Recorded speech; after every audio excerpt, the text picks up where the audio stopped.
It's a lesson we should have learned from World War II. Урок, который мы должны были усвоить из опыта Второй мировой войны, показывает нам, что лучше остановить Владимира Путина сейчас, чем позволить ему продолжать добиваться своих целей и захватывать другие страны Европы. Сейчас Путин уверен, что время на его стороне, что мы устанем, что устанет весь мир. Но это не так.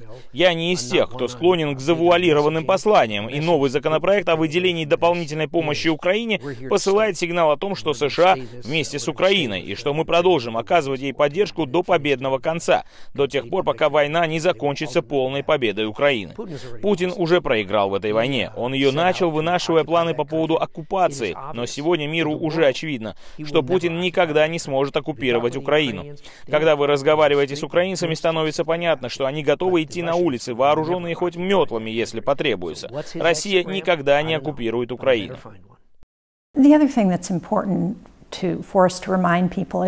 Крайне важно напоминать людям о том, что исход войны повлияет не только на наших союзников, но и на наших противников и соперников – Китай, Иран, Северную Корею. Все они пристально наблюдают за нашими действиями и действиями наших союзников, гадая о том, кто победит в войне в Украине. Многое будет зависеть от того, что случится дальше, и сможем ли мы привлечь Путина к ответственности за содеянное.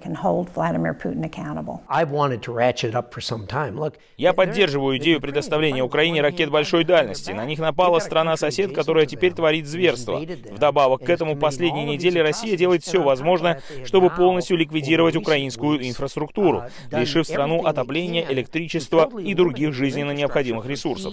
Мы не можем стоять в стороне и смотреть на то, как это происходит. В администрации Байдена кто-то говорит, что, дескать, мы не хотим возможной эскалации в случае поставок такого оружия. Это абсурд. Я хочу, чтобы это Путин просыпался по утрам с беспокойством о том, что какие-то его действия могут вызвать нашу эскалацию. Мы должны наращивать усилия. В противном случае войны проигрываются. Я полностью поддерживаю идею поставок систем Patriot Украине, если бы этот вопрос зависел только от меня. Я с самого начала говорил, что мы должны дать им самолеты. Когда США воевали в Корее и Вьетнаме, русские поставляли нашим врагам реактивные самолеты и готовили пилотов.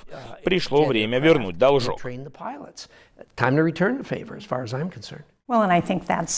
Мы тесно сотрудничаем с нашими союзниками и украинцами в вопросах обеспечения их нужд, снабжая их оружием в кратчайшие возможные для нас сроки. Уверена, что мы должны продолжать делать эту работу.